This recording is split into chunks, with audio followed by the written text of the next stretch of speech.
የተወደዳችሁ አድማጭ ተመልካቾቻችን እንዴት ሰነበታችሁ? በያላችሁበት የአምላካችን የጌታችን የኢየሱስ ክርስቶስ ሰላምና ጸጋ ይብዛላችሁ ላለው ዛሬ አሮጌውና አዲሱ ኪዳን በሚል ርዕስ የጀመርነውን ሶስተኛውን ክፍል እናያለን። እስካሁን ባሉት ተከታታይ ክፍሎች በርካታ ትምህርቶችን እንደቀሰማችሁ ተስፋ አደርጋለሁ። እኔም ለእናንተ ለማቅረብ በምዘጋጅበት ጊዜ እግዚአብሔር ብዙ ነገር ነው እያስተማረኝ ያለውና ጌታን አመሰግናለሁ። ሁላችንም በጸሎት ቃሉን እንድናጠና አሁንም አደራ አላችኋለሁ።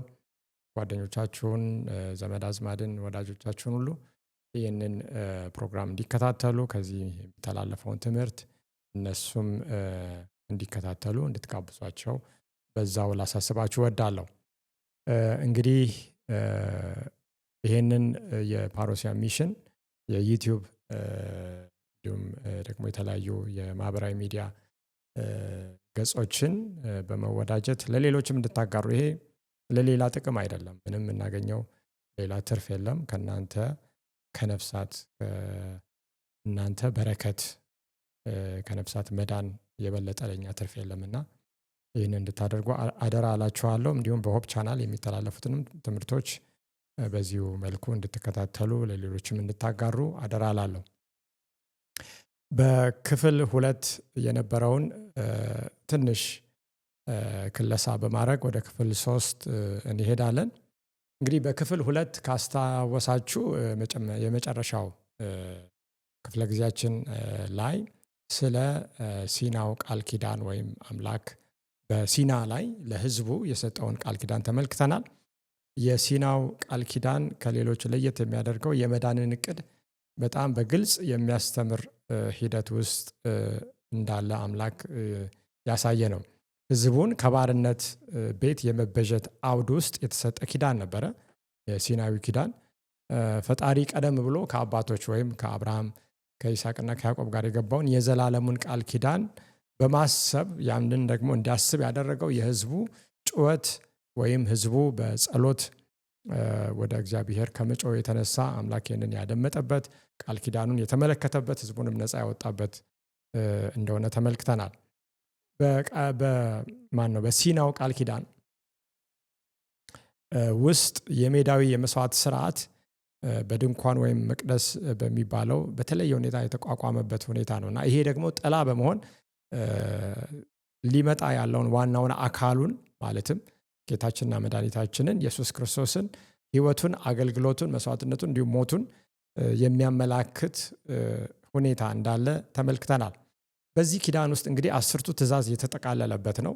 የእግዚአብሔር ሕግ ከኪዳኑ ጋር ሁልጊዜ አብሮ የሚሰጥ ነው። ምክንያቱም ያለ ሕግ ውል የለም፣ ያለ ሕግ ስምምነት የለም፣ ያለ ሕግ ቃል ኪዳን የለምና የእግዚአብሔር መሐላ ይህንን 10ቱን ትእዛዝ ያጠቃለለው እንደሆነ አይተናል። በተለይ ሙሴ ሁለቱን የቃል ኪዳን ጽላቶች በማለት ሕጉን ይገልጸዋል። ይህንን ለማስታወስ ያህል ዘዳግም 9:9 ምን ይላል? የድንጋዩን ጽላቶች እግዚአብሔር ከእናንተ ጋር የተማማለባቸውን ይላል። አያችሁ፣ ሰጭ አለ፣ ውል ወይም ኪዳን ሰጭ አለ፣ ኪዳን ደግሞ ተቀባይ አለ እና በሁለቱ መካከል የተፈጸመው መሐላ በእነዚህ በሁለቱ ጽላቶች አማካኝነት ነው።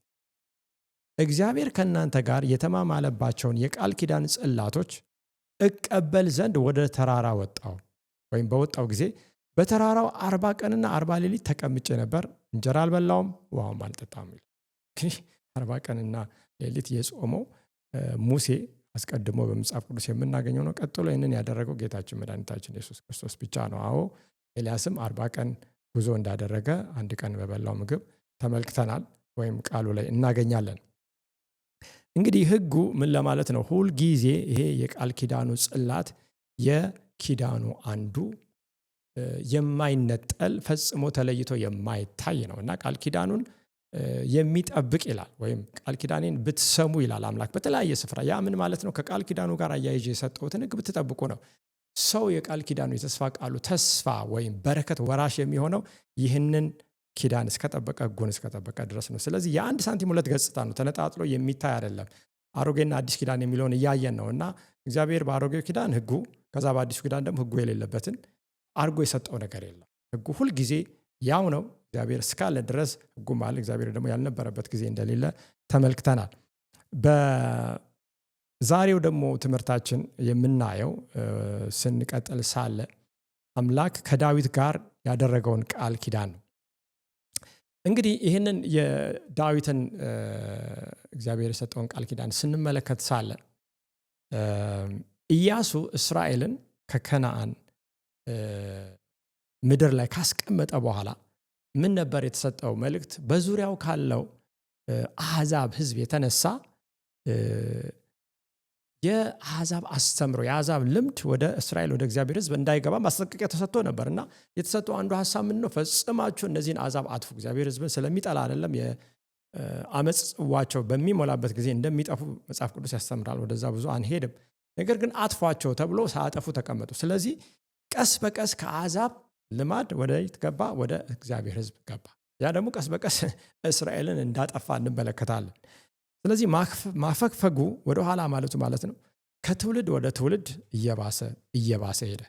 ክህደትም በመለኮታዊ ቁጣ እስከሚጎበኝበት ድረስ የእስራኤል የአመፅ ጽዋ እንደሞላ እንመለከታለን። እንግዲህ አስቀድሞ አምላክ አሕዛብን ለማጥፋት እስራኤልን እንደተጠቀመ ሁሉ አሁን ደግሞ እስራኤልን ለመቅጣት አሕዛብን መልሶ እንዳስነሳ መጽሐፍ ቅዱስ ያስተምራል። ይህ የድነት ታሪክ ነው። ዛሬም በእኛ ሕይወት የማይሆንበት ምንም ምክንያት የለም። ከእግዚአብሔር ጋር ተስማምተን እስካልሄድን ድረስ ይሄው የእስራኤል ታሪክ ይደገማል። ስለዚህ የመሳፍንት ዘመን መጣ። ይህም ቢሆን ቀውስና ውድመት የሞላበት ታሪክ ነበረ። እስራኤልን ስንመለከት በመስፍኖች የሚመራበት ጊዜ ሆነ። የሳሙኤልን ታሪክ ስንመለከት ከእስራኤል ጋር ተያይዞ ምንም እንኳን እርሱ ካህን ፈራጅና ነቢይ ቢሆንም ሳሙኤል ሕዝቡ ግን ይሄ አላረካውም። እንደ አሕዛብ የሆነ ንጉሥን ፈለገ።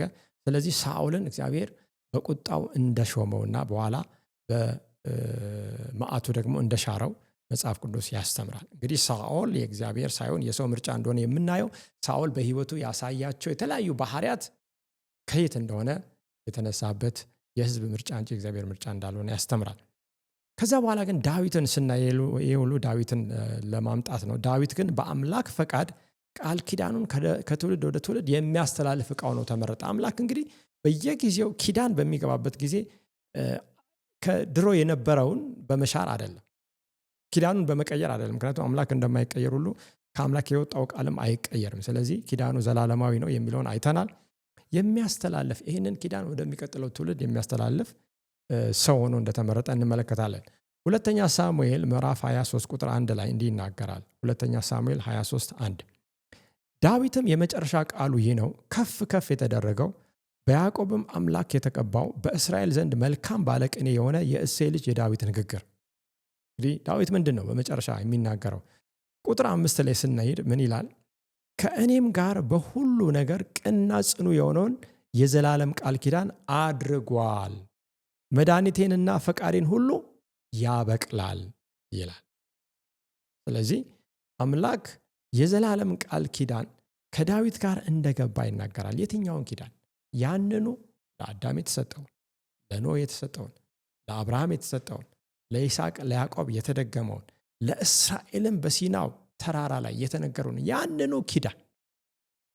ስለዚህ እነዚህ የተለያዩ ዘመናት ላይ የተለያዩ ትውልዶች ላይ የተሰጠው ኪዳን ኪዳኖች ተብሎ ቢጠቀስም ብዙ ቁጥርን የሚያመላክተው ከአንድ በላይ ኪዳን እንዳለ ሳይሆን ያንን አንዱን ነጠላውን የድነት እቅድን ለማሳካት አምላክ ይህንን ኪዳን በዘመን ሁሉ ከሚነሱት የእሱ ልጆች ጋር እንደሚገባ ያስተምራል። በሕዝቅኤል 37:24 ሕዝቅኤል 37:24 እንዲላል ባሪያዬም ዳዊት ንጉሥ ይሆናቸዋል፣ ለሁሉም አንድ እረኛ ይሆንላቸዋል፣ በፍርዴም ይሄዳሉ፣ ትእዛዜንም ይጠብቃሉ፣ ያደርጓትማል። እንግዲህ ሕዝቅኤል 37 ሕዝቅኤል በራእይ በአጥንት የተሞሉ ወይም በአጽም የተሞሉ ዋሻ እንደተመለከተ ነው ያየው። ስለዚህ ሕዝቅኤል ሆይ እነዚህ አጥንቶች በሕይወት ይኖራሉ ወይ የሚል ጥያቄ ጠየቁ። አንተ ታውቃለህ አሉ። ምክንያቱም ጥያቄው ከባድ ነው። ስለዚህ ትንቢት ተናገር የሚለውን ምሳሌያዊ አባባል በራእዩ እግዚአብሔር ሕዝቅኤልን ሲያስተምረው እናያለን። እና ያ ትንቢት የእስራኤልን ሕዝብ ታሪክ የሚናገር ነውና እስራኤል በዳዊት ዘመን ልክ እንደደረቀ ምን ነበረ? አጥንት ነበር። ስለዚህ ሕዝቡን እግዚአብሔር አስነስቶ በኋላ ላይ መንፈስን አግብቶባቸውና ስጋን አልብሶ ጅማትን ሁሉ ቁርበትን አልብሶ ሕይወት እንደሰጣቸው ይናገራል። ከዛ በኋላ ዳዊትን እንደሾመ የሚያስተምርበት ሁኔታ ነው ሕዝቅኤል። ይሄ ታሪክ ወደፊትም ሊደገም እንደሚችል ሕዝቡ እስከተመለሰ ድረስ እግዚአብሔር እንደሚመለስ ለሕዝቅኤል በራእይ እግዚአብሔር ያስተማረው ነው ለማለት ነው። ስለዚህ ምን ይላል? ባሪያዬ ዳዊት ንጉሥ ይሆናቸዋል፣ ለሁሉም እንደ እረኛ ይሆንላቸዋል። በፍርዴም ይሄዳሉ፣ ትእዛዜንም ይጠብቃሉ፣ ያደርጓትማል። አባቶቻችሁም በኖሩበት ለባሪያዬ ለያዕቆብ በሰጠኋት ምድር ይኖራሉ። እነርሱና ልጆቻቸው የልጅ ልጆቻቸውም ለዘላለም ይኖሩባታል። ባሪያዬም ዳዊት ለዘላለም አለቃ ይሆናቸዋል ካለ በኋላ የሰላምም ቃል ኪዳን ከእነርሱ ጋር አደርጋለሁ፣ የዘላለም ቃል ኪዳን ይሆንላቸዋል። እኔም እባርካቸዋለሁ፣ አበዛቸውም አለው። መቅደሴንም ለዘላለም በመካከላቸው አኖራለሁ። ማደሪያዬ በላያቸው ላይ ይሆናል። እኔም አምላክ ሆናቸዋለሁ፣ እነርሱም ሕዝብ ይሆኑኛል ይላል። ስለዚህ ይሄ የቃል ኪዳን ዘላለማዊ የሆኑ በዚህ ስፍራ እንዳየ ነው ሰውን መልሶ ወደ አምላክ ሐሳብ የማደስ በፊት ከተነቀለበት በፊት ከተፈናቀለበት መልሶ የመትከል ኪዳን እንደሆነ እናያለን። ምክንያቱም ኪዳኑ ሁልጊዜ የማዳን ኪዳን ነው። ሕይወትን የማቆየት ሕይወትን የመጠበቅ የእግዚአብሔርን ቅሬታ በምድር ላይ የማስቀረት ሐሳብ እንዳለው የመበጀት ሐሳብ እንዳለው በተለያዩ ኪዳኖች ላይ የምናየው ሐሳብ ነው። እንግዲህ በሁለተኛ ሳሙኤል 7 ከቁጥር 7 እስከ 14 ድረስ ስናይ ዳዊት በልቡ አንድ ሐሳብ ያስባል። ይሄ ከነቢዩ ናታን ጋር የተደረገውን ንግግርና ሁኔታ የምናይበት ክፍል ነው። ለእግዚአብሔር ቤትን መስራት እንግዲህ የዳዊት የልቡ ጥማት ለራሱ የሚሆን ነገር ማከማቸት፣ ብር ወርቅን እንደ ነገስታት በቤተ መንግስቱ አከማችቶ ስም ማስጠራት ሳይሆን ለእግዚአብሔር ስም ነበር ይቀና የነበረውና የእግዚአብሔር ቤት እንዲሰራ ርስትን ወይም ሀብትን ያስቀምጥ ነበረ። ያም ቢሆን ግን እግዚአብሔር አንተ አትሰራም ቤቴን፣ አንተ ወገብ የሚወጣው ልጅ ይሰራዋል። ያም ሰለሞንን ነው የሚወክለው። ነገር ግን በዋናነት የዳዊት ልጅ ሰለሞን ሳይሆን በስጋ የተወለደው ሰለሞን ሳይሆን እንደ እግዚአብሔር መንፈስ ፍቃድ በመንፈስ ቅዱስ አማካኝነት ከሰማይ በድንግል ማርያም ጽንስ ውስጥ ወይም ማዕፀን ውስጥ አድሮ የሚወለደውን የዳዊትን ልጅ ጌታችንን መድኃኒታችን ኢየሱስ ክርስቶስን ይወክላል። እንግዲህ ለእግዚአብሔር ለዘላለም የሆነውን መቅደስ የሚሰራው ሰለሞን ሳይሆን ዳዊት የዳዊት ልጅ ኢየሱስ እንደሆነ እናያለን። ኢሳይያስ 55 ቁጥር 3 ላይ ኢሳይያስ 55:3 ላይ የእግዚአብሔር ቃል እንዲህ ይላል፣ ጆሮአችሁን አዘንብሉ፣ ወደ እኔም ቅረቡ፣ ስሙ፣ ሰውነታችሁም በሕይወት ትኖራለች። የታመነችይቱን የዳዊትን ምሕረት የዘላለም ቃል ኪዳን ከእናንተ ጋር አደርጋለሁ። ስለዚህ ታማኝ ከሆኑት ከሱ ልጆች ጋር አምላክ በተለያየ ጊዜ የሚገባውን የቃል ኪዳን የዘላለም ቃል ኪዳን የምህረት ኪዳንን እንመለከታለን። በዚህ ሰዓት እንግዲህ በዚህ ኪዳን መሰረት ውስጡን በደንብ ስናየው ዳዊት በእስራኤል ልዑልና ንጉሥ እንደሆነ በኤርምያስ 30 ቁጥር 9 በሕዝቅኤል 37 24 እና 25 ላይ እናያለን። ዳዊት ደግሞ የእግዚአብሔርን ቤት ወይም መቅደስ ከእርሱ ወገብ የሚወጣው እንደሚሰራለት በዚህ ኪዳን ውስጥ ተነግሮታል። በዚህም መሰረት በአብርሃምና በሲና ኪዳን ውስጥ አምላካቸው ለመሆን የፈለገው እግዚአብሔር በመካከላቸው አድር ዘንድ መቅደስን ስሩልኝ ያለውን ሰለሞን ያንን መቅደስ ቋሚ የሞሪያ ተራራ ላይ ቋሚ አድርጎ እንደሰራ እናያለን። እንግዲህ ከዳዊት በኋላ የእስራኤል ቃል ኪዳን አለመጠበቅ፣ በተከታታይ ቃል ኪዳኑን ማፍረስ በጣም በሚያሳዝን ሁኔታ በታሪክ ውስጥ ተቀምጦ እንመለከታለን። በኤርምያስ ዘመን የይሁዳ መንግስት ታሪክ እና አሳዛኝ ያሳለፋቸው ልምምዶች የይሁዳ መገልበጥ፣ መማረክ እና በአራቱ ማዕዘን መበተንና ስደት እንደሆነ ጣፈንታው ተመልክተናል። ይህንም ስናይ ቃል ኪዳንን ከማፍረስ ጋር የሚመጣው መጥፋት ነው። ቃል ኪዳንን ከመተው ጋር የሚመጣው በአምላክ መተው እንደሆነ እናያለን። እንግዲህ እስራኤል ወደ ባቢሎን ለምርኮ ሄደ ለ70 ዓመታት።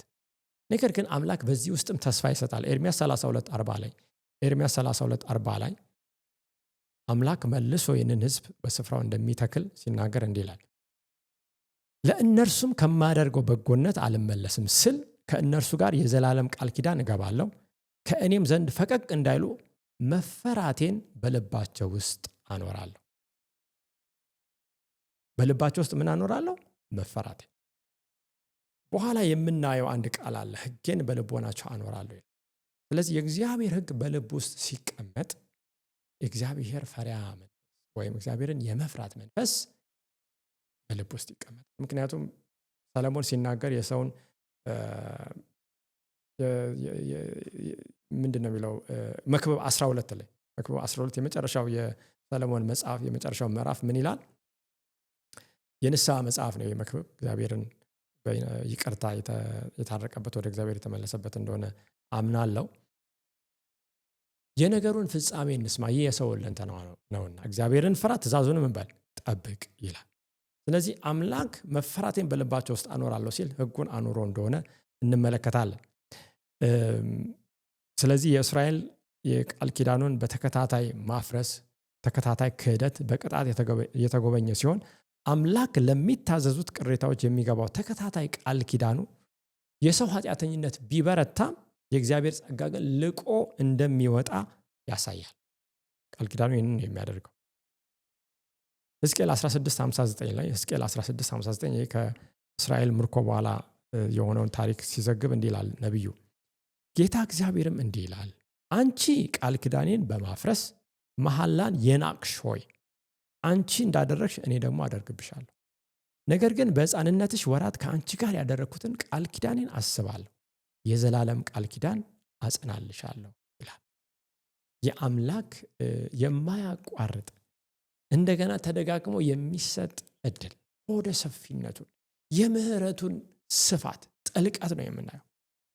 ቃል ኪዳኔን አፈረሽ፣ መሐላዬን ናቅሽ፣ አንቺ እንዳደረግሽ እኔ ደግሞ አደርግብሻለሁ። አዎ እስራኤልን ስናይ 70 ዓመት በምርኮ መቀመጥ ቀላል አይደለም። 70 ዓመት ከአንድ ትውልድ በላይ።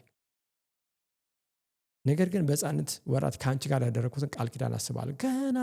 ገና ከነ አብርሃም፣ ይስሐቅ፣ ያዕቆብ ከእስራኤል ጋር እዛ በሲና ተራራ ያደረግኩትን ቃል ኪዳን ምን እላለሁ? አስባለሁ። ከተመለስሽ እመለሳለሁ። አምላክ የፍትህ አምላክ። እግዚአብሔር ላይ ምንም እኛ ማሳበብ አንችልም። ለምን እንዲሆነ ብለን ማማረር አንችልም። በበረከቱ መኖር የምንፈልግ ሰዎች ጤና፣ ደስታ፣ ሰላም፣ እነዚህ ሰማያዊ የሆኑ ባህሪያትን ማግኘት የምንፈልግ ሰዎች እንዲሁ በመመኘት በጸሎት ብቻ አይመጣም። ጸሎት አስፈላጊ ነው፣ ቃል ማጥናት አስፈላጊ ነው። ነገር ግን ቃሉን መታዘዝ፣ ሕጉን መኖር መታዘዝ ያስፈልጋል። ወደ አዲስ ኪዳን እንምጣ። እንግዲህ አዲስ ኪዳን የሚለው ቃል በኤርምያስ 31:31 ላይ ተቀምጧል። ኤርምያስ 31:31 እነሆ ከእስራኤል ቤትና ከይሁዳ ቤት ጋር አዲስ ቃል ኪዳን የምገባበት ወራት ይመጣል። ይህንን በምን አውድ ውስጥ ነው የሚናገረው? እግዚአብሔር ሕዝቡን ከምርኮ ከመለሰ በኋላ በቀድሞ ስፍራ የቀድሞውንም ቃል ኪዳን በልጅነት በሕፃንነት ከእስራኤል ጋር የገባውን ቃል ኪዳን በማሰብ በፊት ወደ ነበሩበት ስፍራ መልሶ ሲተክላቸው ወይም እንደሚተክላቸው የተተነበየበት። ያንን ቃል ኪዳን ምን ብለዋል? አፍርሰዋል። አሁን አዲስ ኪዳን ይገባሉ። ምን ማለት ነው? ሕዝቡ በፊት እንዳልገባ አዲስ ኪዳን ይገባል ማለት። ያኛውን አፍርሷላ። ቃል ኪዳኑን በሌላ አባባል ያድሳል ማለት ነው። በጣም የሚደንቀው አዲስ ኪዳን የሚለው ቃል የሚገኘው በብሉይ ኪዳን ነው። ብዙ ጊዜ ሰዎች አዲስ ኪዳን ብቻ የሚል መጽሐፍ ቅዱስ ለሰዎች ያድላሉ፣ ብሉይ ኪዳንን በመተው። መጽሐፍ ቅዱስ ማለት ወገኖች ብሉይ ኪዳንና አዲስ ኪዳን ነው። ስለ አዲስ ኪዳን የተነገረው በአዲስ ኪዳን ሳይሆን በብሉይ ኪዳን እና በርካታ ቦታ ማደሪያ ቦታ ሄዳችሁ መሳቢያ ውስጥ ልታዩት አዲስ ኪዳን ብቻ ነው ያለችው። በጣም ነው የሚደንቀኝ። እኔ ለአዲስ ኪዳን እኮ መገኘት ምክንያት የሆነው ብሉይ ኪዳን ነው። ተስፋው የተሰጠው ብሉይ ኪዳን ነው። ስለ ጌታችን መድኃኒታችን ኢየሱስ ክርስቶስ ትንቢት የተነበየው በብሉይ ኪዳን ነው። ሕጉ የተሰጠው በብሉይ ኪዳን ነው። ገና ሰው እንዴት እንደወደቀ እንኳን ዘፍጥረት ላይ ሰው እንዴት እንደተፈጠረ የሚያትተው መሰረታዊ የሆነው ብሉይ ኪዳን ነው። ያንን ሰው ትቶ አዲስ ኪዳንን ይሄ የማን ሐሳብ ነው? እግዚአብሔር ሐሳብ ነው። መነሻችንን የነገሩ ጅማሬ ምን እንደሆነ እንዳናውቅ ምክንያት ሊሆን ይችላል ወገኖች። ስለዚህ ብሉይ ኪዳን እና አዲስ ኪዳን መጽሐፍ ቅዱስ አዲስ ኪዳን ብቻ አይደለም ለማለት ነው። ስለዚህ እነሆ ከእስራኤል ቤትና ከይሁዳ ቤት ጋር አዲስ ቃል ኪዳን የምገባበት ወራት ይመጣል ይላል እግዚአብሔር። ከግብፅ አገር አወጣቸው ዘንድ እጃቸውን በያዝኩበት ቀን ከአባቶቻቸው ጋር እንደገባሁት ያለ ቃል ኪዳን አይደለም። እነርሱ በኪዳኔ አልጸኑምና። ምን አላሉም? አልጸኑም። ኦኬ፣ የኪዳኑ ችግር ነው ወይስ የህዝቡ ችግር ነው እግዚአብሔርን ወደ አዲስ ኪዳን ያመጣው? አዲስ ኪዳን ሲባልስ በፊት ያልነበረ አዲስ ኪዳን ማለት ነው ወገኖች። ችግሩ ኪዳኑ ጋር ሳይሆን እግዚአብሔር ጋር ሳይሆን ህዝቡ ጋር ስለነበረ ያንኑ ኪዳን አሁን በተለየ መልኩ ሲሰጥ እንመለከታለን። እኔም ቸል አልኳቸው ይላል እግዚአብሔር። ከነዚህ ወራት በኋላ ከእስራኤል ቤት ጋር የምገባው ቃል ኪዳን ይህ ነው ይላል እግዚአብሔር። ሕጌን በልቦናቸው አኖራለሁ፣ በልባቸውም እጽፈዋለሁ። እኔም አምላክ እሆናቸዋለሁ፣ እነርሱም ሕዝብ ይሆኑኛል። እንግዲህ ያንኑ ኪዳን በተለየ ሁኔታ እንደገና መግባት ስለሆነ አዲስ ኪዳን ተባለ። የተሰጠበት አውድ እስራኤል ከምርኮ ሲመለስ እግዚአብሔር በረከትን እንዴት እንደሚያወርድላቸው የሚያትት ስለሆነ ነው። በሲና የተሰጠውን ኪዳን የጣሰው የተላለፈው ሕዝቡ እንጂ እግዚአብሔር አይደለም። ወደ ባርነት ወሰዳቸው። ምን? ሕጉን ወይም ቃል ኪዳኑን ማፍረስ። ቃል ኪዳኑን ማደስ ደግሞ ወደ ነፃነት፣ ወደ እግዚአብሔር ወደ መጠበቅ እንደሚያመጣቸው ለወደፊቱም ተስፋቸው እንደሆነ ግልጽ ነው። የአዲሱ ኪዳን ዋናው ጽንሰ ሐሳብ የሲናው ኪዳን ነው። ምክንያቱም እዛ ጋር ያለው ነው አምላክ እዚህ ጋር አምጥቶ የሚሰጠው። ተመሳሳይ አይነት የእግዚአብሔርና የሕዝቡ ግንኙነት፣ እኔ አምላክ ሆናችኋለሁ እነሱም ሕዝቤ ይሆናሉ የሚለው እናያለን። ተመሳሳይ የሆነ ሕጌን ነው የሚለው፣ አዲስ ሕግ አይደለም። የሲናው ኪዳን አሮጌ ጊዜ ያለፈበት፣ አሁን ደግሞ አዲስ የተሰጠበት አይደለም። ጊዜ ያለፈበት ሳይሆን የሲናው ኪዳን ሰው ያፈረሰው ኪዳን ነበር። ይህንን ኪዳን እንደገና ወደ ቦታው ለመመለስ ወይም መመለስ የተመሰረተው የሕዝቡን ኃጢአት ይቅር በማለት እግዚአብሔር የቃል ኪዳኑን ሕግና ለእርሱም የሆነውን መፈራት በልባቸው ውስጥ በማድረግ ውስጥ ነው። በፊት በድንጋይ ላይ ነበረ፣ በሁለቱ ጽላት ላይ ነበረ። የቃል ኪዳኑ ጽላት ሙሴ እንደሚናገረው ይሄው እያለ ይሰጣቸዋል። አሁን ግን ኖ እኔ በድንጋይ ላይ ሳይሆን በልባችሁ ላይ ጽፈዋል። በልባችሁ ላይ መፈራቴን አኖራለሁ። ለዚህ ደግሞ የሚያስፈልገው ምንድነው? አዲስ ልብ ነው። እሱን እናያለን። ኤርምያስ 32:40 ለእነርሱም ከማደርገው በጎነት አልመለስም ስል ከእነርሱ ጋር የዘላለም ቃል ኪዳን አገባለሁ፣ ከእኔም ዘንድ ፈቀቅ እንዳይሉ መፈራቴን በልባቸው ውስጥ አኖራለሁ ይላል። ኤርምያስ 31 አዲስ ኪዳን እንዳለ ይናገራል። ኤርምያስ 32 ከኤርምያስ 31 ጋር ተያይዞ ሕጉን እጽፍላቸዋለሁ በልባቸው፣ መፈራቴን በውስጣቸው አኖራለሁ። እግዚአብሔርን መፍራት፣ እግዚአብሔርን መታዘዝ፣ እግዚአብሔርን ሕግ መከተል ነው። ራዕይ ምዕራፍ 14:6 የዘላለም ወንጌል የሚሰብኩ የመጀመሪያው መልአክ መልእክት ምንድን ነው የሚለው? እግዚአብሔርን ፍሩ፣ ትእዛዙንም እግዚአብሔርን ፍሩ፣ ክብርንም ስጡት። ሰለሞንም የሚናገረው እግዚአብሔርን ፍራ፣ ትእዛዙንም ጠብቅ። እግዚአብሔርን በሚፈሩት ዙሪያ የእግዚአብሔር መላእክት ይሰፍራሉ ይላል። ብዙ ጊዜ ጥበቃ እንሻለን። በተለይ በዚህ ሰዓት ምንም ዋስትና በሌለበት ዘመን፣ አደገኛ በማንኛውም ሰዓት ህይወት ሊጠፋ በሚችልበት የአምላክ መንፈስ ከምድር ላይ እየተነሳ ባለበት በዚህ ዘመን አስተማማኝ የሆነ ጥበቃ፣ አስተማማኝ የሆነ ዋስትና የሚገኘው ከአንድ የመድን ድርጅት አይደለም። ይሄ ዋስትና የሚገኘው ለህይወታችን፣ ለንብረታችን ከሰራዊት ጌታ ከእግዚአብሔር ዘንድ ነው። የማይታዩ መላእክት፣ የሰማይ በኃይልና በክብር የላቁ ወኪሎች የሚሰፍሩት ቅጥር የሚሆኑት፣ የእሳት ቅጥር የሚሆኑት በእኔና በእናንተ ትእዛዙን ስንታዘዝ። እግዚአብሔር የሚያከብሩትን ያከብራል። እግዚአብሔር የሚፈሩትን እሱ ራሱ ከፍርሃት ይጠብቃቸዋል። በዙሪያቸው መላእክትን ያሰፍራል። ስለዚህ ይህ አዲስ ኪዳን እጅግ ስለ እግዚአብሔር የቀረበ እውቀትን ለሕዝቡ የሚያመጣ ነው። የሲናውን ኪዳን በሙላት በዘላቂነት ወደ መፈጸም የሚያደርስ ነው። ሕዝቅኤል 36:25 ለዚህ ኪዳን መፈጸም መሰረት የሚሆነውን ቃል ሲናገር እንዲህ ይላል። ሕዝቅኤል 36:25 ጥሩ ውሃ ምን ልባችኋለሁ? እረጭባችኋለሁ፣ እናንተም ትጠራላችሁ። ምን አይነት ውሃ ነው ይሄ? ዝም ብሎ ውሃ ነው? ሻወር ነው? ወይም በስርዓት የሚደረግ በሜዳዊ ስርዓት የሚደረግ የመታጠብ ስርዓት ነው? ይህ ውሃ ከጌታችን ከኢየሱስ ክርስቶስ የምናገኘው ውሃ ነው። ከርኩሰታችሁም ሁሉ ከጣዖታችሁም ሁሉ አጠራችኋለሁ፣ አዲስ ልብም እሰጣችኋለሁ። አያችሁ፣ ልብ ላይ ቃሉ ሊጻፍ አዲስ ልብ ያስፈልጋል። ያማ የደነደነው አከተኛው፣ እልከኛው፣ የማይታዘዘው አመፀኛው ልብ ምን መሆን አለበት? መውጣት አለበት። አዲስም መንፈስ በውስጣችሁ አኖራለሁ ይላል። እግዚአብሔር ይመስገን። ምክንያቱም ያ ልብ ከእግዚአብሔር ዘንድ ካልተሰጠ፣ ያ መንፈስ ከእግዚአብሔር መንፈስ ካልተሰጠ ሊሆን አይችልም። የድንጋዩንም ልብ ከስጋችሁ አወጣለሁ፣ የስጋንም ልብ እሰጣችኋለሁ። የሚታዘዝ እሽታ ያለበት ልብ ማለት ነው። መንፈሴንም በውስጣችሁ አኖራለሁ፣ በትእዛዜም አስኬዳችኋለሁ። ፍርዴንም ትጠብቃላችሁ፣ ታደርጉትም አላችሁ። ለአባቶቻችሁም በሰጧት ምድር ትኖራላችሁ፣ ሕዝብም ትሆኑኛላችሁ፣ እኔም አምላክ እሆናችኋለሁ ይላል። እያችሁ አዲስ ልብ፣ አዲስ መንፈስ የተለወጠ ድንጋዩ ይወጣል። የልብ ትልቅ የሆነ ልውውጥ ይደረጋል። ጌታ ሆይ ልቤን ውሰድ፣ ልብህን ስጠኝ። እኔ መስጠት አቅቶኛል፣ ከዛሬ ጀምሮ አንተ እንድትወስድ እፈቅዳለሁ።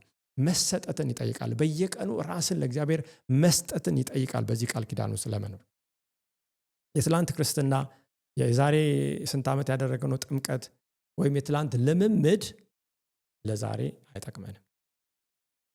ለዛሬ በፍጹም አይጠቅመንም። ዛሬ ከእግዚአብሔር ጋር ያለን ግንኙነት፣ ዛሬ እግዚአብሔር ሲያየን ያለን አቋም ወሳኝ እንደሆነ ቃሉ ያስተምራል።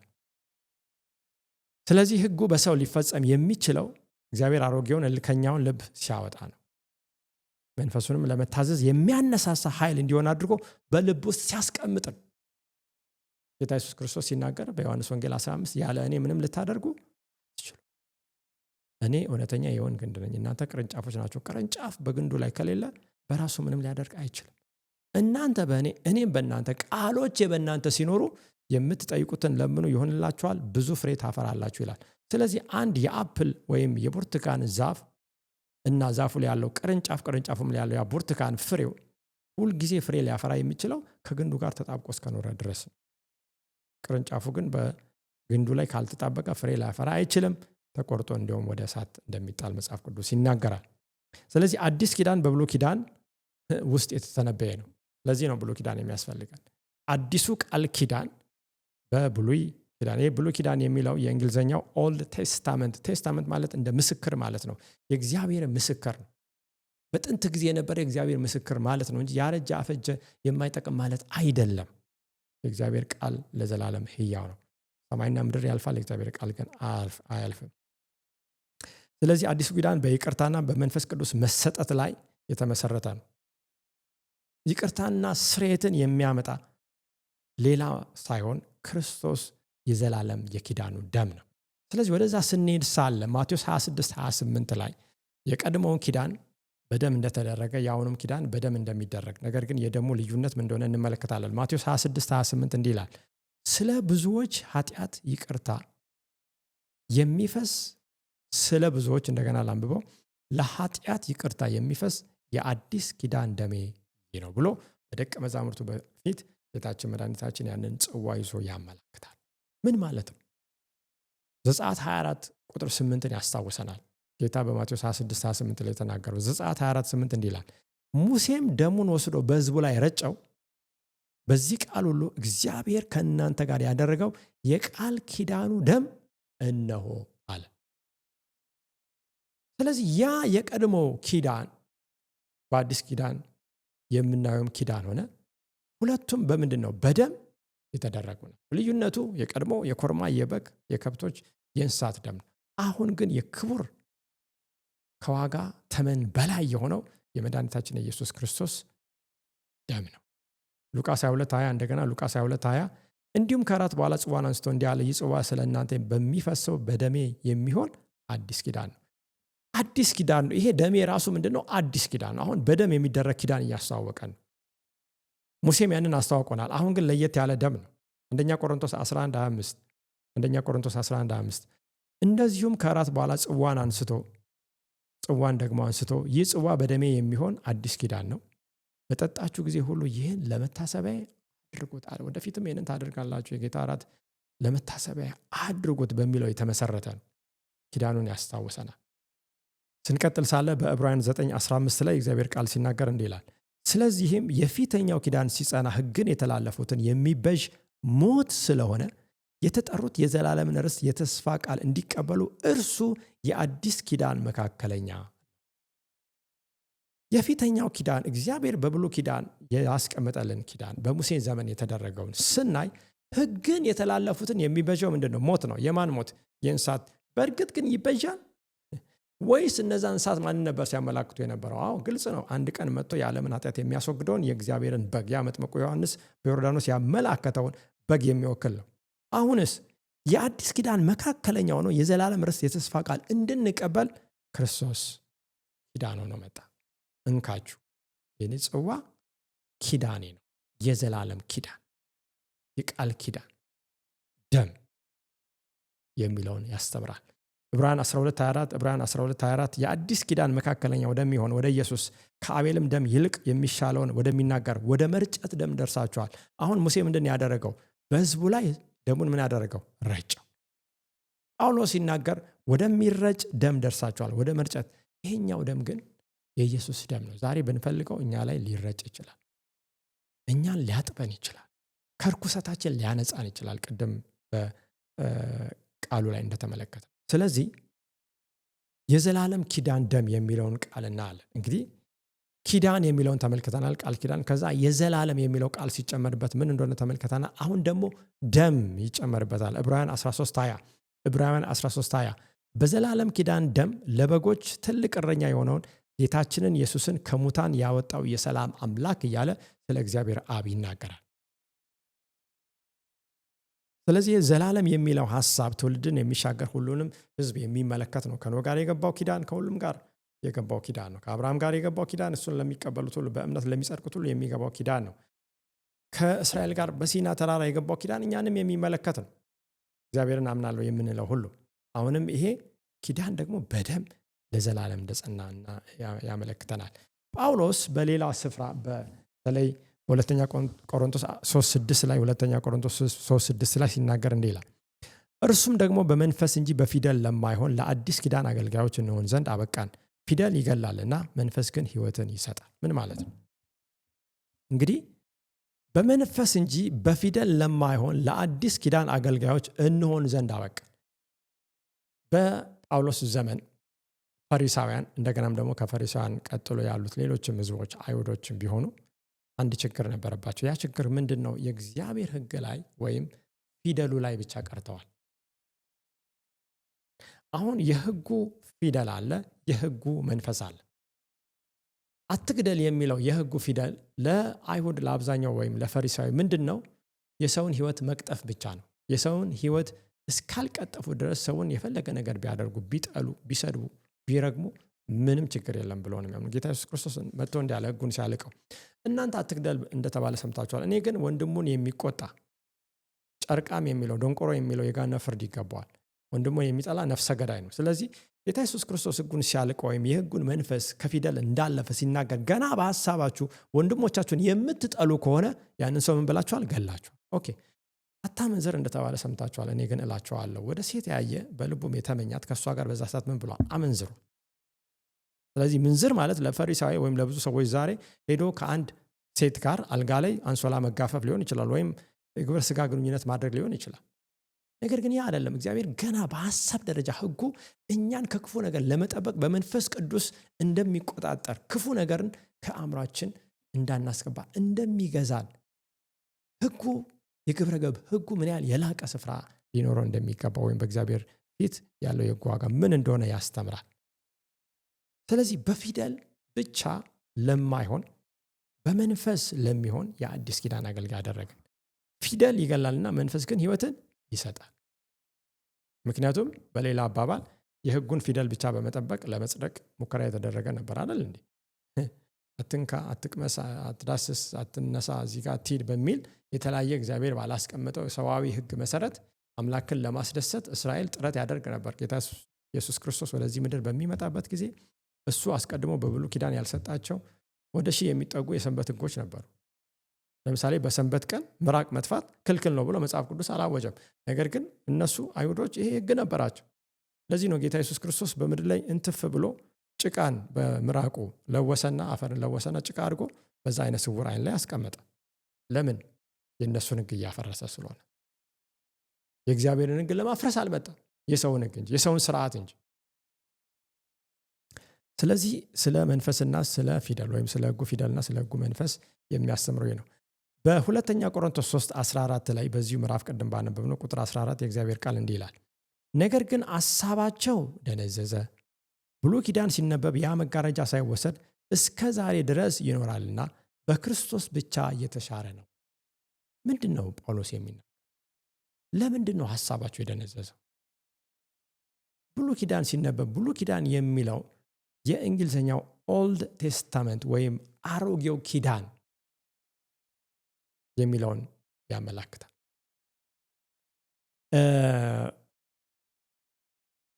አሮጌው ወይም ብሉይ ኪዳን አዲሱ ኪዳን እንዳለ ሁሉ አሮጌው ምን እንደሆነ ተመልክተናል። አይሁድ ፈሪሳውያን ችግራቸው ያለ ክርስቶስ ኢየሱስ ያለ እሱ መንፈስ ሕጉን ለማንበብ፣ ሕጉን ለመረዳት፣ ሕጉን ለመኖር ጥረት ያደርጉ ነበር። ስለዚህ ሁልጊዜ መጋረጃው ሳይወሰድ ይኖራል። ጌታችን ኢየሱስ ክርስቶስ በተሰቀለ ጊዜ የቤተ መቅደስ መጋረጃ ከላይ እስከታች ምን አለ? ለሁለት ተቀደደ። ስለዚህ ሰው ዛሬ ከሚመለከተው ነገር ላይ አይኑን አንስቶ ከማያድነው ነገር ላይ ከራስ ጽድቅ ላይ አይኑን አንስቶ ወደ ክርስቶስ ዞር ሲል ያ መጋረጃ ምን ይላል? ይቀደዳል፣ ይወገዳል።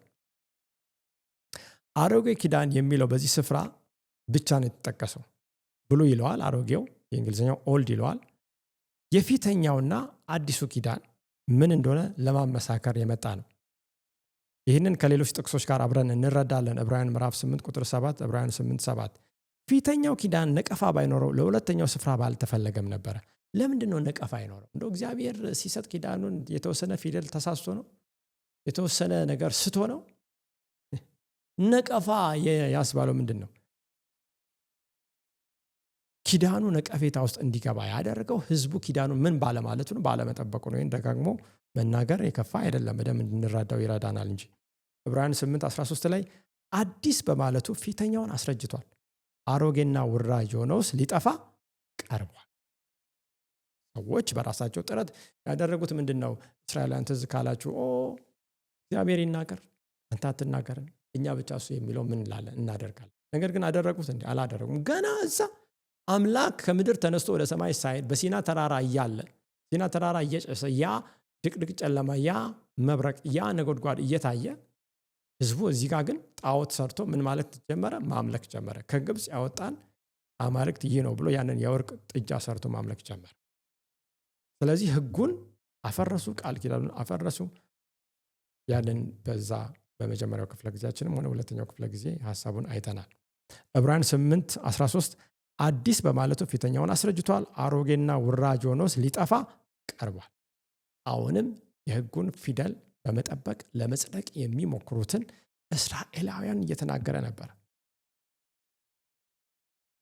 በዕብራውያን ምዕራፍ 9 ቁጥር 1 ላይ እግዚአብሔር ቃል ሲናገር ፊተኛይቱም ደግሞ የአገልግሎት ስርዓትና የዚህ ዓለም የሆነው መቅደስ ነበራት ይላል። አሁን እንግዲህ ሁለት ነገር እናነጻጽራለን። ወደ ትምህርታችን ፍጻሜ ከዚህ በኋላ የተወሰነ ሐሳቦችን አይተን እንመጣለን።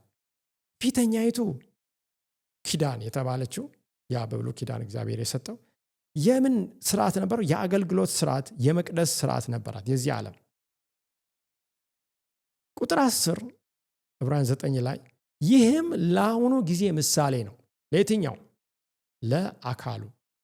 እንደዚህ መባና መስዋዕት ይቀርባሉ። እነዚህም እስከ መታደስ ዘመን ድረስ የተደረጉ ስለ ምግብና ስለ መጠጥም ስለ ልዩ ልዩ መታጠብም የሚሆኑ የሥጋ ስርዓቶች ብቻ ናቸውና የሚያመልከውን በሕሊና ፍጹም ሊያደርጉት አይችሉም።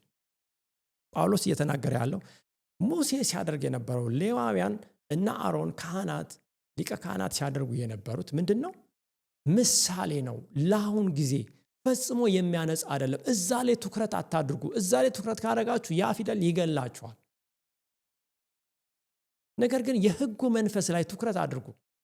ምክንያቱም ሰው የእግዚአብሔር መንፈስ በሕሊናው ከሌለ፣ የእግዚአብሔር ሕግ በልቡ ከሌለ ውጫዊ ድርጊቱ ብቻ ሊያድነው አይችልም። የሥጋ ስርዓት ነው እያለ ይናገራል። ቁጥር 11 ላይ ነገር ግን ክርስቶስ ይመጣ ዘንድ ላለው መልካም ነገር ሊቀ ካህናት ሆኖ በምትበልጠውና በምትቻለው በእጆችም ባልተሰራች ማለት ለዚህ ፍጥረት ባልሆነች ድንኳን ይላል። አያችሁ፣ ያ ያነሰ ነው። ይሄኛው ክርስቶስ የሰራው በሰው እጅ ሳይሆን በእግዚአብሔር እጅ የተሰራው ያኛውን የሚበልጥ ነው። ቁጥር 15 ዕብራውያን 9 ስለዚህም የፊተኛው ኪዳን ሲጸና ሕግን የተላለፉትን የሚበዥ ሞት ስለሆነ የተጠሩት የዘላለም ርስት ተስፋ ቃል እንዲቀበሉ እርሱ የአዲስ ኪዳን መካከለኛ ነው። ማን? ዋናው የካህናት አለቃ። ቁጥር 18 ስለዚህም ፊተኛው ኪዳን እንኳን ያለ ደም ምን አላለም? አልተመረቀም። ጳውሎስ ስለ ኪዳኖቹ በሁለተኛ ቆሮንቶስ እና በገላትያ ላይ ያስቀመጣቸው ሐሳቦችን ልንረዳ የምንችለው እንዴት ነው? አሁን ጳውሎስ የተናገራቸውን ከምን አንጻር ልንረዳ እንችላለን?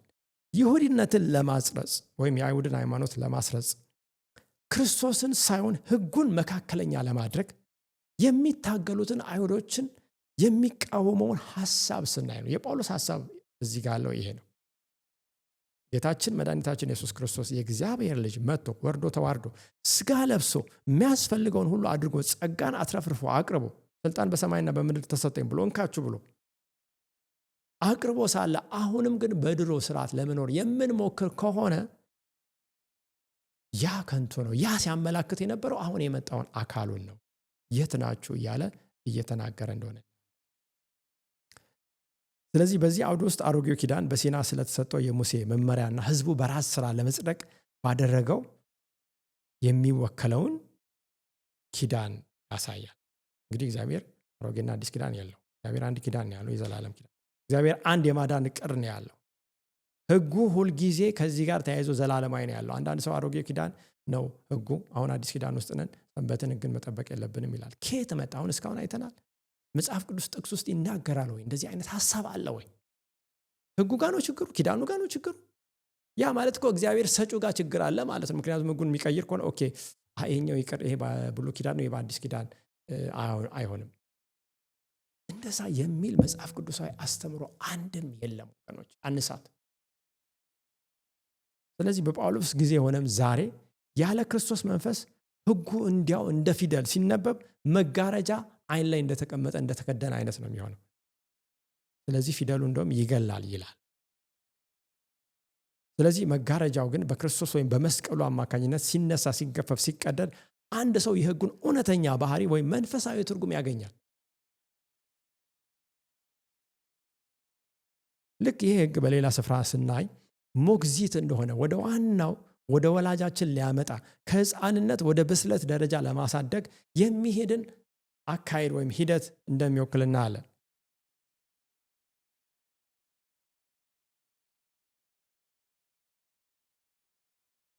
ስለዚህ በሁለተኛ ቆሮንቶስ 3:17 ላይ ጌታ ግን መንፈስ ነው፣ የጌታ መንፈስ ባለበት በዚያ አርነት አለ። በፊደሉ ብቻ መኖር ባርነት ነው። በፊደሉ ብቻ መኖር ሞት ነው። በፊደሉ ብቻ መኖር መጋረጃን በአይን ላይ መጋረድ ነው። ክርስቶስን አያሳይም።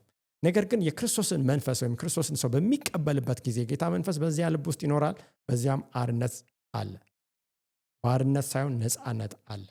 ሮሜ 7:6 አሁን ግን ለክርስቶስ ለታሰርንበት ስለሞትን ከህግ ተፈተናል።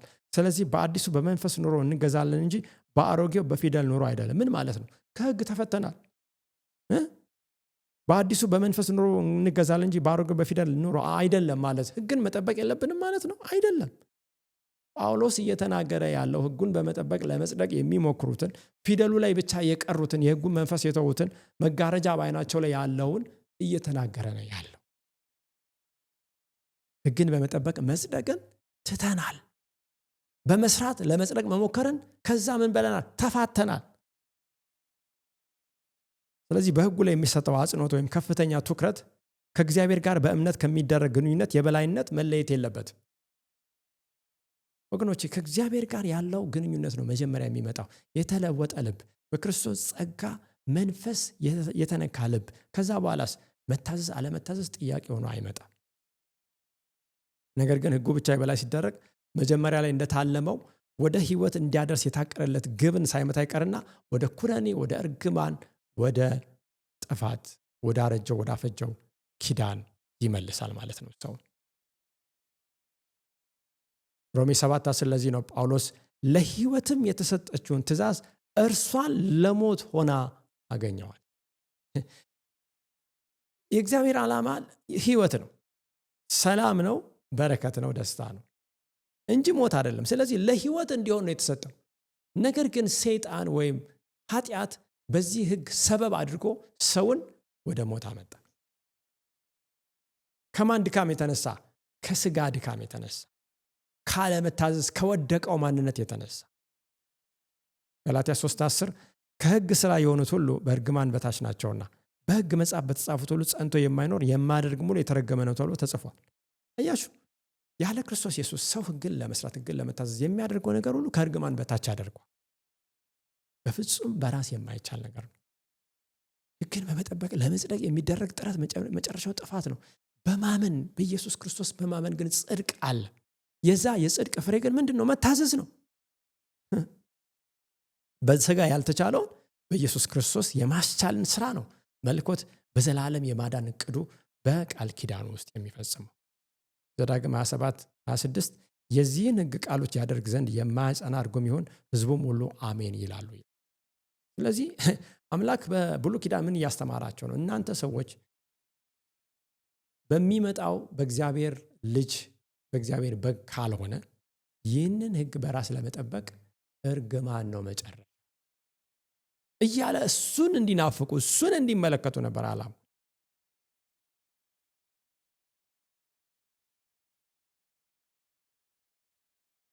ስለዚህ ወደ መጨረሻው ስንመጣ ሳለ ሕግ ከተስፋው ቃል ሲነጠል፣ ስራ ከእምነት ሲለይ ቃል ኪዳኑ ይዛባል።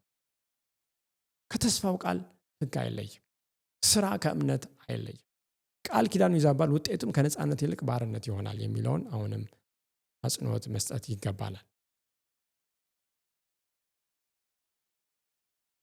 ወደ ገላትያ 3:21 እየጨረስን ስንመጣ የዛሬውን ትምህርት እንግዲህ ሕግ የእግዚአብሔርን የተስፋ ቃል የሚቃወም ነውን? አይደለም። ሕያው ሊያደርግ የሚቻለው ሕግ ተሰጥቶ ቢሆንስ በእውነት ጽድቅ ከሕግ በሆነ ነበር ይላል ጳውሎስ። እንግዲህ የተስፋን ቃል የማይፈልግ የለም። ዛሬ በሕይወት መኖርን፣ ለዘላለም መትረፍን፣ ከሞት ማምለጥን፣ ከእግዚአብሔር ቁጣ መትረፍን የማይፈልግ ከእግዚአብሔር ጋር ለዘላለም መኖርን የማይፈልግ የለም። ሕግ ግን ይህንን አይቃወምም። ብዙ ጊዜ ሕግ ይህንን የሚቃወም ወንጌልን የሚቃወም ይመስላችኋል። በወንጌል እንደው ህብረት የሌለው ይመስላል ስለ ሕግ የሚያስተምረን። ወገኖቼ ሕግን ከክርስቶስ ለይተን ክርስቶስን ከሕጉ ለይተን ልናስተምር አንችልም፣ መኖርም አይቻልም። ነገር ግን በኢየሱስ ክርስቶስ ይላል ገላትያ 3:22 ከማመን የሆነው የተስፋ ቃል ለሚያምኑ ይሰጥ ዘንድ መጽሐፍ ከኃጢአት በታች ሁሉ ምን ብሎታል? ዘግቶታል። ስለዚህ ክርስቶስን በማመን የሆነው የተስፋ ቃል ለሚያምኑ ይሰጥ ዘንድ ይህንን እንመለከታለን። ስለዚህ የሕጉን የሞግዚትነት ሚና ስንመለከት ከክርስቶስ ጋር የበሰለ ግንኙነት በሚደረግበት ጊዜ ይህ ሞግዚትነት ይቆማል። ያ ማለት ከሕጉ ተፈተናል፣ ከሕጉ መታዘዝ ወይም ግዴታ ነፃ ወጥተናል ማለት አይደለም። በገላትያ 3:25 እምነት ግን መጥቷል፣ ከእንግዲህ ወዲህ ከሞግዚት በታች አይደለንም ብሎ ይናገራል። ምንድን ነው ሞግዚት ማለት? ሕፃን እንግዲህ የሆነን ያላሳለፍን የለም አይደል እንዴ? ቤት ውስጥ አሳዳጊ ሞግዚትም ብዙዎቻችን ቤት ውስጥ እንደዛ ነበረ። ምንድን ነው የሕጉ ሚና እንደ ሞግዚት ስንል አንድ ሰው የበሰለ ማቹር የሆነ ከክርስቶስ ጋር ያለ ግንኙነት የጠበቀ እስኪሆን ድረስ እንደ ሞግዚት ያገለግላል። ነገር ግን ወላጅ ጋር ወይም ኢየሱስ ክርስቶስ ጋር በሚመጣበት ጊዜ ያ ሞግዚትነት ይቀራል።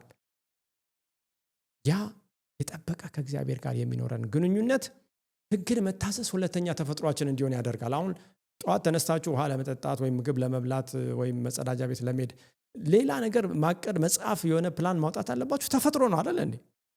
ታደርጉታላችሁ በተፈጥሮ።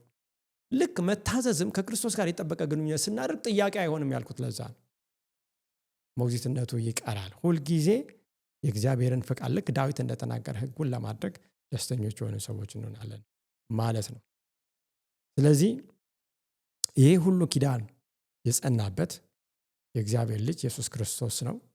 ሁለተኛ ቆሮንቶስ 1:19 ትምህርታችንን ስንጨርሳለ የእግዚአብሔር ልጅ ኢየሱስ ክርስቶስ አዎንና አይደለም አልነበረም፣ ነገር ግን በእርሱ አዎን ሆኗል። እግዚአብሔር ለሰጠው የተስፋ ቃል ሁሉ አዎን ማለት በእርሱ ነው። ቃል ኪዳኑ የተፈጸመው በማን ነው እያለ ነው ጳውሎስ? በእሱ አማካኝነት ነው። የማይፈርስ እስከ ጠበቅነው ድረስ በክርስቶስ ኢየሱስ ዘላለማዊ ደም የተገባልን የዘላለም ኪዳን የጸና በደሙ የተመረቀ ኪዳን ነው። ስለዚህ ይህንን እንድናደርግ አምላክ ዛሬ ይጋብዘናል። ወገኖቼ ወደ መጨረሻው ስንመጣ ሳለ በዚህ ኪዳን ምን ያህሎቻችን ለመኖር እንፈልጋለን? ማወቅ፣ መማር፣ ማጥናት፣ ማንበብ አንድ ነገር ነው። ነገር ግን የተማርነውን፣ ያነበብነውን፣ ያወቅነውን መኖር ሌላ ነገር ነው። ዛሬ ክርስቲያን ነን የሚልን ሳይሆን ዓለም የሚፈልገው ክርስቲያን እንደሆንን ሕይወታችን እንዲናገር ነው። በእኛ ሕይወት ሰዎች ማየት ይፈልጋሉ። ከእኛ መልእክቱን መስማት ብቻ አይደለም። ስለዚህ በዚህ ኪዳን ውስጥ ልኖር ፈልጋለሁ። መታዘዝን እመርጣለሁ። እስራኤላውያን በተከታታይ ይሁዳም ኪዳኑን እንዳፈረሰ ወደ ምርኮ እንደሄደ ወደ ምርኮ ሄጄ ነበር፣ ነፃ መውጣት እፈልጋለሁ የሚል ሰው ካለ በዚህ ሰዓት በያለበት ከእግዚአብሔር ጋር ኪዳኑን ማድረግ ይችላል። ይህን እንድታደርጉ እግዚአብሔር ይጋብዛችሁ። በያላችሁበት የግድ ወደ ቤተክርስቲያን መሄድ ሳይጠበቅባችሁ፣ ወደ አንድ ቄስ መሄድ ሳይጠበቅባችሁ በያላችሁበት ከሚገኘው አምላክ ጋር አምላክ መለኮት በሁሉም ስፍራ መገኘት ይችላል። ከኔም ጋር አለ፣ ከእናንተም ጋር እዛ ሊኖር ይችላል። ስለዚህ ይህንን ማድረግ ፈልጋለሁ የሚል ሰው ካለ በዚህ ሰዓት መጸለይ ይችላል፣ ውሳኔ መወሰን ይችላል። አዲስ ኪዳን ከእግዚአብሔር ጋር መግባት ይችላል። የቀድሞውን አፍርሻለሁና የቀድሞውን ምን ሰብር ያለውና ሕግን አልታዘዝኩምና የቃል ኪዳኑ የተስፋ ቃልን አልጠበቅኩምና ብለን ንስሐ እንግባ። አፍርሰ ነው ከሆነ እና አዲስ ኪዳን ይህንን ለማድረግ ፈቃደኛ ናችሁ? ሀሳባችሁ ነው? ሀሳባችሁ ከሆነ ጸሎት እናደርጋለን። አብረን እንጸልይ። ቅዱስ አባት እናመሰግናለን። ክብርና ምስጋና ለአንተ ይሁን። ሁልጊዜ ሰብአዊ ፍጡር በቃል እንደተማርነው ኪዳንን ባፈረሰበት ሰዓት ከአዳም ጀምሮ የመጡት ሁሉ ፍጹም ያልሆኑ የአንተ ልጆች ኪዳንን በሚሰብሩበት ጊዜ፣ በሚተላለፉበት ጊዜ ከዚህ በኋላ ተስፋ የላችሁም ብለህ ያልተውክ፣ ነገር ግን ሁልጊዜ ኪዳንን ለመፈጸም ከኋላቸው ከጀርባቸው ሆነ እየተከታተልክ እንዲድኑ መንገዱን ሁሉ ያዘጋጀ አምላክ ዛሬም ለእኛ ይህ ባህሪ፣ ይህ አሰራር አደራረግ ስላልተቀየረ ተከትለህን ስለመጣ በያለንበት ኪዳኑን እንድናድስ ስለምትጣራን እናመሰግናለን። የዘላለም አምላክ በዚህ ኪዳን ውስጥ መካተት የማይችል ሰብአዊ ፍጡር የለም። ፈቃደኛ የሆነውን ሁሉ ወደ ተስፋ ቃልህ ታመጣል። ልታድን፣ ሕይወትን ልትሰጥ ትወዳለህ። ስለዚህ ዛሬ ወደ እኔ የሚመጣውን ወደ ሜዳ አላወጣውም ተብሎ እንደተጻፈ ልጆችን እንድትቀበል እጸልያለሁ። አምላካችን መድኃኒታችን ሆይ እያንዳንዳችን በያለንበት ስፍራ ይህንን ቃል ኪዳን ስናድስ ሳለ ከእኛ ጋር መላእክት እንዳሉ፣ የሰማይ ወኪሎች ሊያበረቱን እንደቆሙ፣ መንፈስ ቅዱስ ሊረዳን እንዳለ እንድናምን እንዳንፈራ አንተ እርዳን። አብርሃምን ከዘመድህ ከቤትህ ከሀገርህ ተለይተኔ ወደማሳይ ምድር ውጣ እንዳልከው ውጡ የምትለን ሰዎች ልንኖር እንችላለን። መውጣት እንድንችል ጸጋህን አብዛለን። ወንዶችና ሴቶች ልጆች አድርገን እንድትቀበለን ዛሬም በዚህ በዘላለሙ የቃል ኪዳን ደም አማካኝነት ከኃጢአት ሁሉ አጥበህ ሕዝብህን ለመንግሥት እንድታዘጋጅ ዛሬ ንስሐ የሚገባውን ነፍስ ሁሉ እንድትቀበል እጠይቅሃለሁ። ይህንን ስለሰማ ተመስገን። በጌታችን በኢየሱስ ክርስቶስ ስም አሜን።